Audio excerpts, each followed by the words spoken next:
नमस्कार, आप देख रहे हैं न्यूज ब्रीफ। मैं हूं आपके साथ आशा सरमाल। चलिए शुरुआत करते हैं जम्मू कश्मीर से जुड़ी खबरों की। सबसे पहले आपको दिखाते चले कि उपराज्यपाल मनोज सिन्हा द्वारा शुरू किए गए नशा मुक्त जम्मू कश्मीर अभियान के तहत राजौरी में आज एक पदयात्रा का आयोजन किया गया। इस कार्यक्रम में स्वयं यहां राज्यपाल मनोज सिन्हा मौजूद रहे। उपराज्यपाल हैं जम्मू कश्मीर के मनोज सिन्हा, वो खुद मौजूद रहे और समाज के हर वर्ग से नशे के खिलाफ इस अभियान में जुड़ने की उन्होंने अपील की है। उनका कहना था कि नशे को जड़ से उखाड़ फेंकने के लिए सामूहिक प्रयास जरूरी है और पदयात्रा में कई स्कूलों के छात्र, राजनीतिक दलों के सदस्य और स्वयंसेवी संस्थाओं के प्रतिनिधि शामिल हुए। उन्होंने समाज को नशे जैसी बुराई से मुक्ति दिलाने का भी संदेश दिया। नशा मुक्त कराएंगे क्योंकि बदलाव की शुरुआत अपने आप से होनी चाहिए। समुदाय सबसे पहले तो एलजी साहब को मैं मुबारकबाद देती हूँ और डिस्ट्रिक्ट एडमिनिस्ट्रेशन को, एलजी साहब को, इसलिए कि 100 दिन की जो कैंपेन चलाई गई है ड्रग फ्री के लिए, इसके लिए आज यहाँ पे पद यात्रा निकाली गई है एलजी साहब की सदारत में। मैं अपने तमाम युवा से गुजारिश करती हूँ कि नशा एक ऐसी बीमारी है, एक लाइलाज बीमारी है जिसका कोई भी इलाज नहीं है और ये एक ऐसी बीमारी है जो इंसान को नहीं ख़त्म करती, इंसान को नहीं खोखला करती, बल्कि पूरे परिवार को, पूरे समाज को ख़त्म कर देती है। इसीलिए आपके चैनल के माध्यम से मैं तमाम युवा से गुजारिश करती हूँ कि वो ड्रग्स फ्री रहें और अपनी सोसाइटी को बेटर बनाएं ताकि हमारी जो राजौरी सिटी है वो ड्रग्स फ्री रहे। देखिए, आज एलजी मनोज सिन्हा साहब ने जो 100 दिन का जो नशे के खिलाफ कैंपेन चलाई, हम इसका वेलकम करते हैं। राजौरी में आज ये बहुत बड़ी एक रैली जो टाइप गुजर मंडी से आज पुलिस लाइन डीपीएल की तरफ आई थी। हम भी यही डिमांड करते हैं कि जम्मू कश्मीर से जो नशा है वो मुक्त किया जाए, चाहे वो किसी किस्म का नशा हो, चाहे वो शराब हो, बीड़ी हो, नेवला हो, तम्बाकू हो, किसी किस्म का भी नशा है वो इंसान के जो है ऑर्गन्स को डैमेज करता है। और ख़ासकर आजकल देखने को मिल रहा है जिस तरह से यंग यूथ है जो नशे की तरफ, इसका रीज़न ये है कि अनएम्प्लॉयमेंट इतनी हो चुकी है, उसकी वजह से जो है जो नौजवान हैं वो नशे की तरफ जो है ज़्यादा जा रहे हैं। हम भी यही चाहते हैं कि नशा बिल्कुल जम्मू कश्मीर से ख़त्म होना चाहिए। नशा हमारे समाज को तबाह करता है। आज जो इनिशिएटिव एलजी साहब ने लिया 100 दिन का, हम इसका वेलकम स्टेप करते हैं और साथ ही साथ बधाई देते हैं यहाँ की जितनी भी एडमिनिस्ट्रेशन है कि उन्होंने इतना अच्छा प्रोग्राम ऑर्गेनाइज किया। और साथ ही साथ हम लोगों से भी निवेदन करते हैं कि अपना हाथ बढ़ाकर आगे आएँ ताकि नशे को जो है जम्मू। उपराज्यपाल मनोज सिन्हा ने राजौरी में आज शहीद एडीडीसी डॉक्टर राजकुमार थापा की याद में एक स्मारक, म्यूजियम और लाइब्रेरी का उद्घाटन किया। डॉक्टर राजकुमार थापा ने पाकिस्तान द्वारा की गई गोलाबारी में ऑपरेशन सिंदूर के दौरान शहीद हो गए थे और उपराज्यपाल ने शहीद डॉक्टर राजकुमार थापा को श्रद्धांजलि अर्पित करते हुए उनके निस्वार्थ सेवा और जन कल्याण के प्रति समर्पण को याद किया। उन्होंने कहा कि ये स्मारक आने वाली पीढ़ियों को हमेशा प्रेरित करता रहेगा। इस अवसर पर स्वर्गीय डॉक्टर थापा के जीवन पर आधारित एक डॉक्यूमेंट्री भी प्रस्तुत की गई। उनके परिवार के सदस्य, सुरक्षा बलों के वरिष्ठ अधिकारी और प्रशासनिक अधिकारी भी इस कार्यक्रम में उपस्थित थे।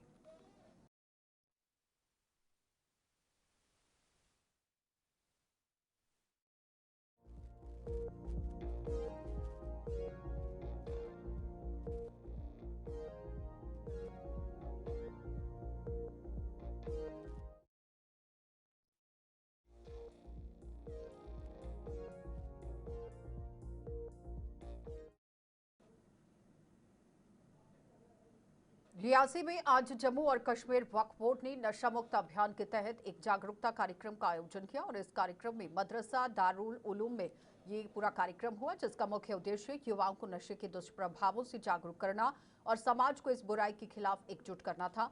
कार्यक्रम में एडिशनल एसपी इख्तार अहमद मुख्य अतिथि रहे। उन्होंने कहा कि राज्यपाल मनोज सिन्हा के 100 दिनों के लक्ष्य के तहत नशा तस्करों के खिलाफ कड़ी कार्रवाई की जाएगी। साथ ही उन्होंने अभिभावकों से अपील की है कि वे अपने बच्चों पर ध्यान रखें और नशे की लत के संकेतों पर पुलिस से संपर्क करें। 100 दिन का टाइम दिया है जिसमें 20 को भी जो है वो अटैच किया जाएगा। ये भी आने वाली जो आपके दरमियान आज यहाँ पर बैठे हुए हैं लोगों को इन चीजों, क्योंकि इनके कहने में ज्यादा असर है। मैं शुरुआत करूंगा कि 100 डेज मिशन जो है ऑनरेबल एलजी साहब की तरफ से लॉन्च किया गया है। जम्मू कश्मीर को नशा मुक्त बनाने, हर सेक्शन की, समाज की हर इकाई जो है उसको कंट्रीब्यूट करने की ज़रूरत है। आज उसी वक्फ बोर्ड की तरफ से एक प्रोग्राम यहाँ जीरो, जिसमें जितने हमारे यूनिट्स हैं, हेल्थ है, पुलिस है, उलमा हजरात हैं उन तमाम लोगों को बुलाया गया कि ताकि वो नशे पर बोलें और लोगों को, बच्चों को इस वबा से, इस बीमारी के बारे में अवेयर करवाएं। उस मकसद के साथ ये प्रोग्राम करवाया गया है।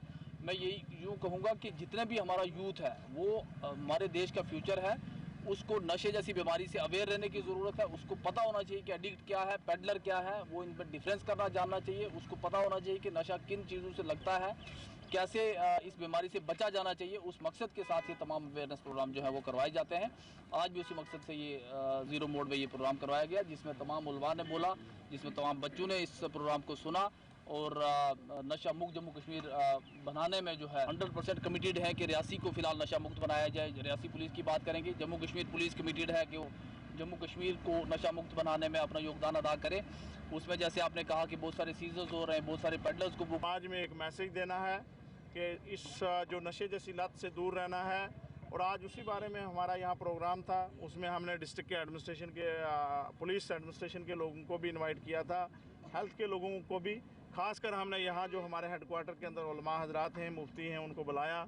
और ज़ीरो मोड में आज हमने वक्फ बोर्ड की तरफ से नशा मुक्त जो है समाज, उसका एक प्रोग्राम किया, अवेयरनेस किया ड्रग्स के बारे में। हेल्थ के लोगों ने बड़ा अच्छा तफसील से यहाँ बताया कि ड्रग्स से कैसे बचना है, समाज को कैसे बचाना है। उस हमारा यहाँ पे वही आज एक प्रोग्राम था। और आगे हम इस चीज़ को सब डिवीज़न और नीचे तहसील लेवल पे और हर जगह जहाँ भी हमारे रिलीजियस प्लेसेस होंगे, और आपके ज़रिए मैं पूरे समाज को और ख़ास तौर अपने उलमा हजरात को ये गुजारिश करूँगा, रिक्वेस्ट भी करूँगा और मैसेज भी दूँगा कि वो आने वाले टाइम में ख़ासकर जुमा के दिन अपने खुतबे में वहाँ से मैसेज दें कि इस गंदी लत से, इस नशे से, ड्रग्स से। सुरनकोट में आज नार्को कोऑर्डिनेशन मीटिंग का आयोजन यहां एसडीएम फारूक नाजकी की देखरेख में किया गया। इस मीटिंग में क्षेत्र में नशीली दवाओं के दुरुपयोग और मादक पदार्थों की तस्करी को रोकने के उपायों की समीक्षा की गई। एसडीएम ने ड्रग्स के दुरुपयोग और खासकर युवाओं के बीच में बढ़ती हुई समस्या पर चिंता जताते हुए विभिन्न विभागों के बीच तालमेल, जागरूकता अभियान और समुदाय की भागीदारी की जरूरत पर जोर दिया। एसएचओ आबिद बुखारी ने बैठक में पुलिस की एंटी ड्रग ऑपरेशंस और हालिया उपलब्धियों की जानकारी दी। जी, जैसे आपको पता है, हर महीने में हमारी मीटिंग एक एनकार्ड के सिलसिले में होती है, जिसमें हमारी थ्रेड बार डिस्कशंस होती हैं कि जो ड्रग्स का मैनेस जो सोसाइटी में फैली हुई है, इसको कैसे कंट्रोल किया जाए।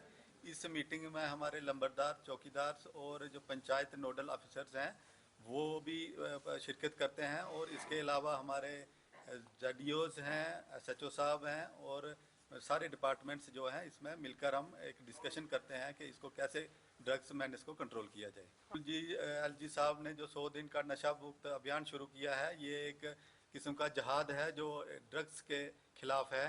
तो हमें एज ए होल सोसाइटी इसके खिलाफ मिलकर लड़ना है और इसको अपनी सोसाइटी से ख़त्म करना है। पेरेंट्स से मैं यही कहना चाहूँगा कि हर बार जो हम कहते हैं कि अपने बच्चों पर कड़ी नज़र रखें, उनके बिहेवियर में कोई चेंजेस आए तो फ़ौरन उसका ख्याल रखें और उस पर कड़ी नज़र रखें कि वो इस वबा में मुब्तला ना हो। बिल्कुल फीडबैक्स आते हैं और हम एसएचओ साहब के साथ मिलकर उस पर कार्रवाई भी करते हैं। और पिछले जब से एसएचओ साहब ने ज्वाइन किया है, 18 से ज़्यादा लोगों को ड्रग्स के सिलसिले में हमने कार्रवाई बुक किया है, तो कईयों को जेल भेजा है। तो इसमें कार्रवाई बड़ी सख्ती से। गंधों की हायर सेकेंडरी स्कूल में नशा मुक्त भारत अभियान के तहत एक क्विज प्रतियोगिता का आयोजन किया गया। इस प्रतियोगिता का उद्देश्य समाज में बढ़ते हुए नशे की प्रकोप के खिलाफ जागरूकता फैलाना था। इस दौरान छात्रों ने नशा मुक्ति पर पूछे गए कई प्रश्नों का सटीक जवाब दिया और नशे के खिलाफ इस पहल की सराहना की और नशे से दूर रहने का भी संकल्प लिया।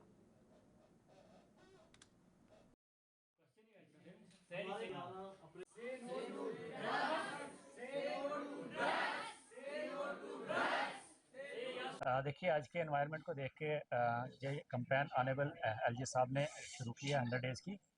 मैं समझता हूँ कि मौजूदा वक्त में और दौर में जब आपकी अनएम्प्लॉयमेंट बढ़ रही है, अवेयरनेस के साथ साथ थोड़ा सा जो अपना पूरा इस पर रखना, नज़र रखनी, ये बहुत ज़रूरी है। आज हमारा युवा जो है कहीं अगर आपके स्पोर्ट्स के कुछ ऑप्शन मिल रहे हैं वहाँ पे है। स्कूलों के अंदर क्योंकि वनरेबल जो है आपका बच्चा जो है, अभी हमने आपके सामने 9th-10th का जो क्विज कंपटीशन कराया, यही बच्चे कल हमारा फ्यूचर है। 11th-12th 4 साल यहाँ गुजारेंगे, ये बच्चे हमारे एम्बेसडर बनेंगे। गली गली में, मोहल्ले मोहल्ले में, गांव गांव में, हर घर में ये अपना जो मैसेज आपका एडमिनिस्ट्रेशन का, ऑनरेबल एलजी का घर घर में पहुंचाएंगे। और उम्मीद है कि हम अपनी जम्मू कश्मीर और इंडिया को ड्रग्स फ्री करने में जो अपना योगदान हमारा है, बच्चों का, वो हम भरपूर देने की कोशिश करेंगे और कर रहे हैं। आज हमारे स्कूल में एक डिबेट हुई नशा मुक्त अभियान पे, जिसमें जो हमारे गवर्नर थे उन्होंने कैंपिंग दी थी हमें 100 दिन की। हमारे जो स्कूल्स हैं वो सारे रूल्स फॉलो कर रहे हैं। आज हमारे स्कूल में क्विज था नशा मुक्त अभियान पे, हमें बहुत मज़ा आया। और हमारे स्कूल में बहुत सारी एक्टिविटीज और भी आगे आगे करवाएंगे जो 100 डेज कैंपिंग। क्या लगता है बेटा कि ड्रग अवेयरनेस कितनी ज़रूरी है? सर, ड्रग अवेयरनेस बहुत ज़्यादा ज़रूरी है, क्योंकि जो हमारी यंग जनरेशन है वो इनके जहाँ से में आ रही है, और जो हमारे बूढ़े हैं वो भी ड्रग्स के शिकार बन रहे हैं। तो हम चाहते हैं कि ये जो ड्रग्स है ये हमारी सोसाइटी से दूर ही रहे और हम सब अवेयर रहें, और हमें अपने घर वालों को, अपनी सोसाइटी को अवेयर करना चाहिए कि ड्रग्स से दूर रहें। ये हमारी ज़िंदगी को तबाह कर। आज जो हमारे स्कूल में ये क्विज़ कंपटीशन हुआ, क्विज़ कंपटीशन बहुत सारे बच्चे जो हैं हमारे देश के, इसमें हमें पार्टिसिपेट करने का मौका मिला। बच्चों ने बहुत ही जोश और उमंग के साथ क्वेश्चनों के आंसर दिए। अब वो दुख है कि हमारी टीम सेकंड पोजीशन पे आई, लेकिन वो क्विज़ कंपटीशन में अच्छा किया, अच्छा परफॉर्म किया। आपको लगता है ड्रग अवेयरनेस बहुत ज़रूरी है? क्या सीखा आपने? ड्रग अवेयरनेस बहुत ज़रूरी है, क्योंकि ड्रग जो है वो हमारी मेंटल हेल्थ और फिजिकल हेल्थ दोनों को ख़त्म कर देते हैं। इनसे ना हमें कुछ सीखने को मिलता है ना कुछ, ये इनसे हम बच सकते हैं। फ्रेंड सर्कल जो है हमारा अगर गलत है उनसे दूर रहना है, इन सब चीज़ों से, ये जो गलत चीज़ें हैं इन सब से दूर रहना है। Fire and emergency services department ने आज पुंछ में राजा सुखदेव जिला अस्पताल में अपनी तैयारियों की समीक्षा की है। इस दौरान स्टाफ और आम लोगों को आग से बचाव की सावधानियों और आग लगने की स्थिति में तुरंत उठाए जाने वाले कदमों के बारे में बताया गया। डिपार्टमेंट की टीम ने बताया कि यहां दमकल की गाड़ियों के मौके पर पहुंचने से पहले आग पर कैसे काबू पाया जा सकता है। इस दौरान उन बहादुर फायर फाइटर्स को श्रद्धांजलि दी गई जिन्होंने ड्यूटी करते हुए अपनी जानें कुर्बान कर दी थी।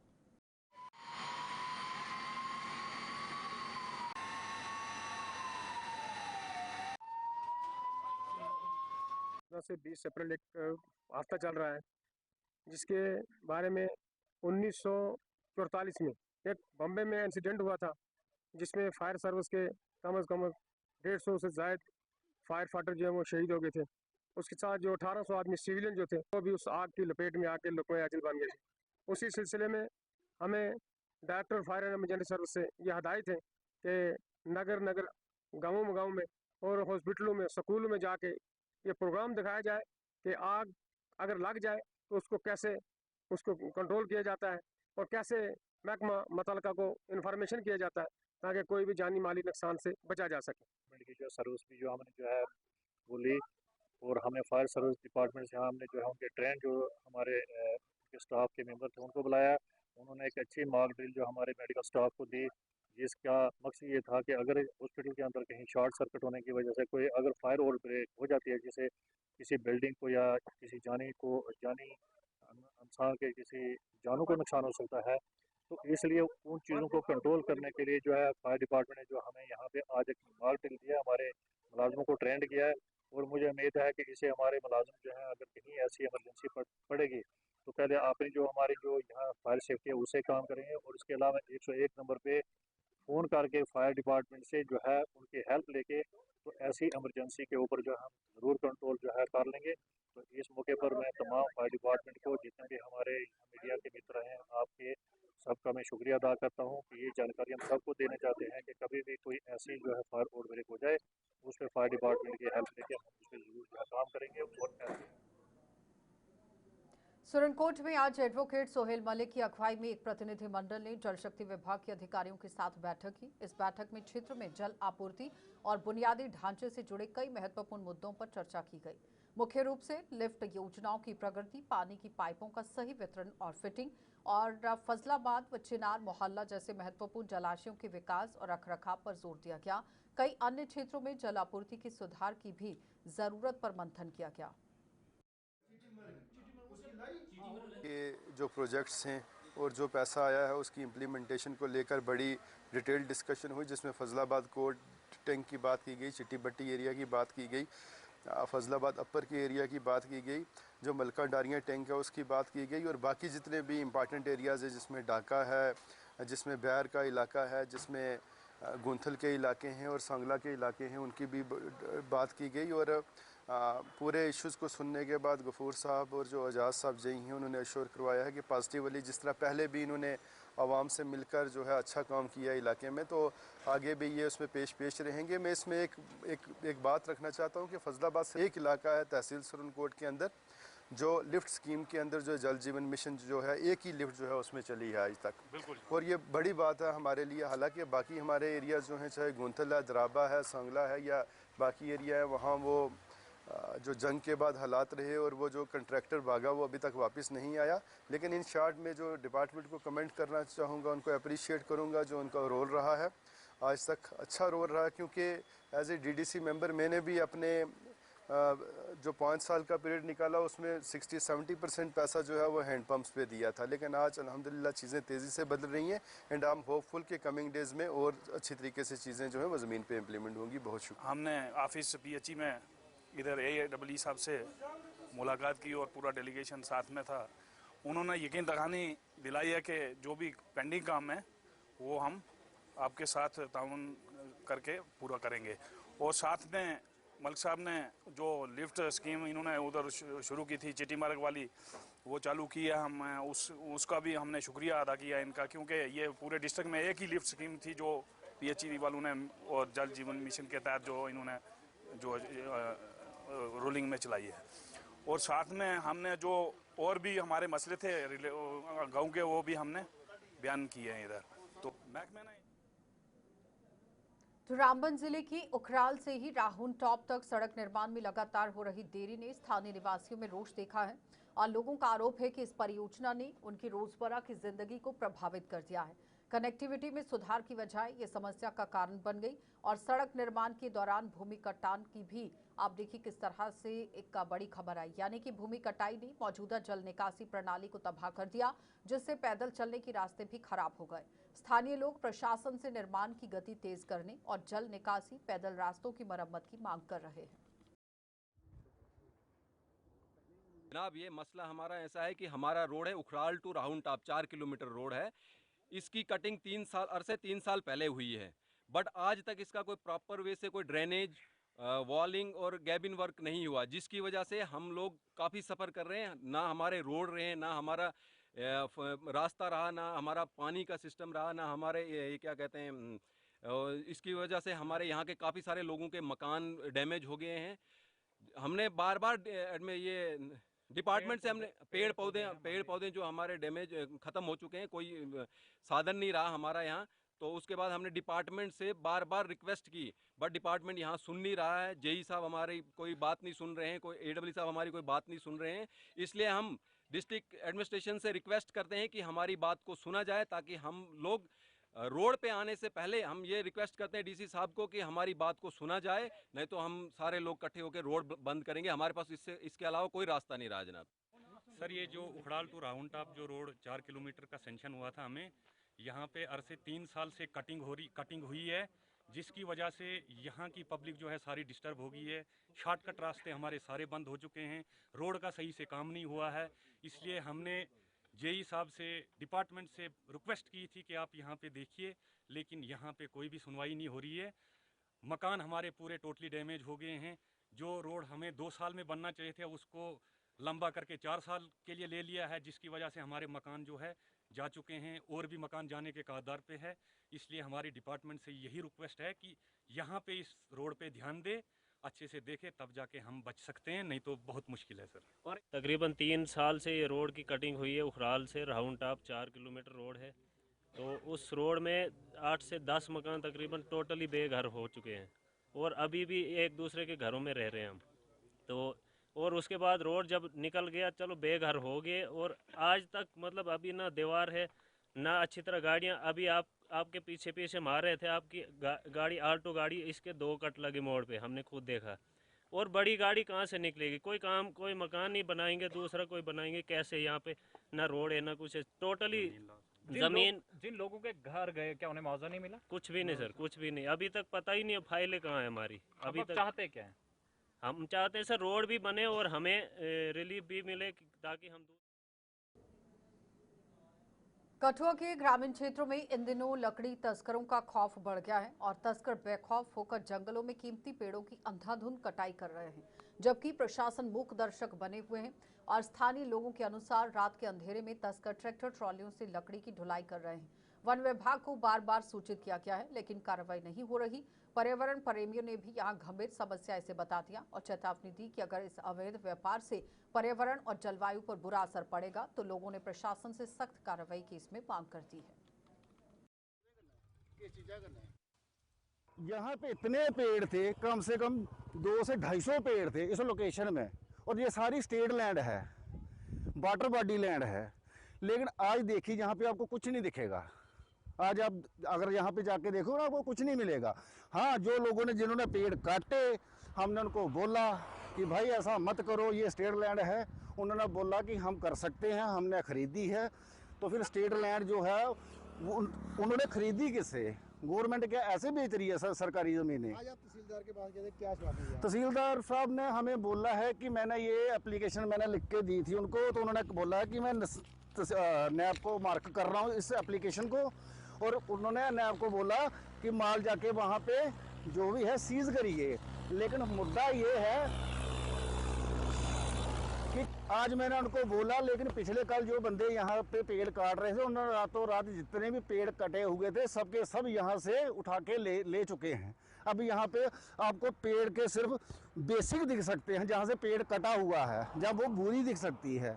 पेड़ जो जिन्होंने काटे हैं, एक ठेकेदार है, उसको मैंने बरबली भी बोला था, उसका नाम है गुलशन कुमार। और दूसरी बात ये है कि ये प्रॉपर्टी है गवर्नमेंट की, ठीक है, और उसको बेचने वाला तो फिर जहाँ तक जो गवर्नमेंट का नामिंदा है इस गांव का, उसने बेची होगी।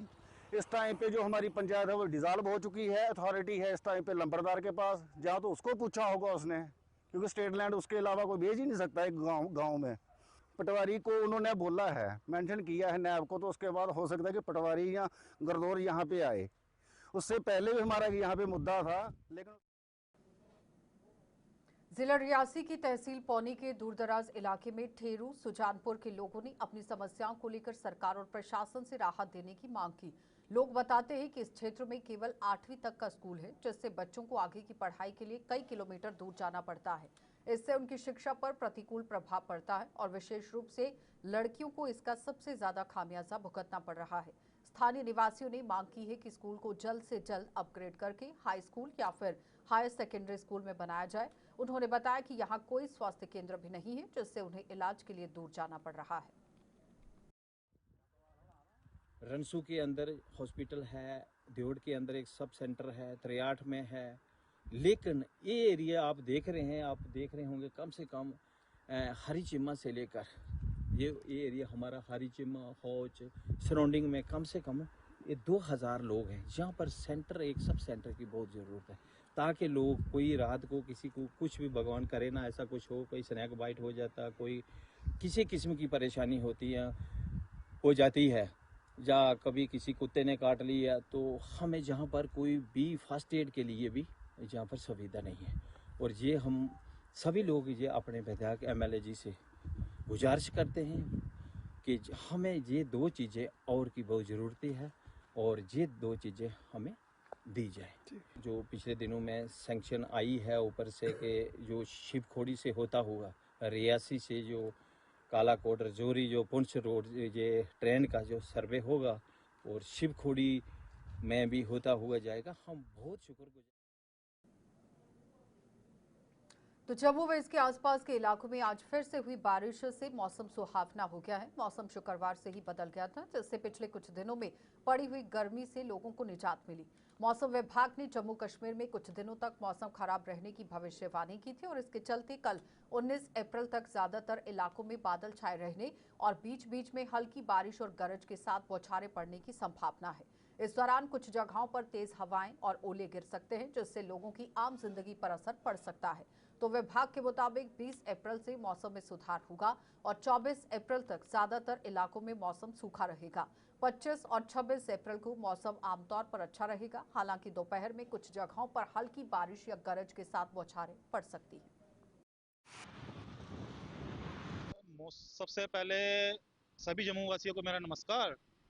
मौसम के बारे में बोलूं तो मौसम बड़ा ही खुशनुमा हुआ कि सबको गर्मी से राहत मिल रही है, क्योंकि पहले हम देखते थे कि इन दिनों में बहुत ही ज़्यादा गर्मी होती थी, लोग गर्मी से त्राही त्राही करते थे, इन दिनों में एसी शुरू हो जाते थे, लेकिन इन दिनों में समझ नहीं आ रही कि ये क्यों हो रहा है, किस वजह से हो रहा है कि मौसम में इतनी राहत मिल रही है कि हर बंदा खुश है।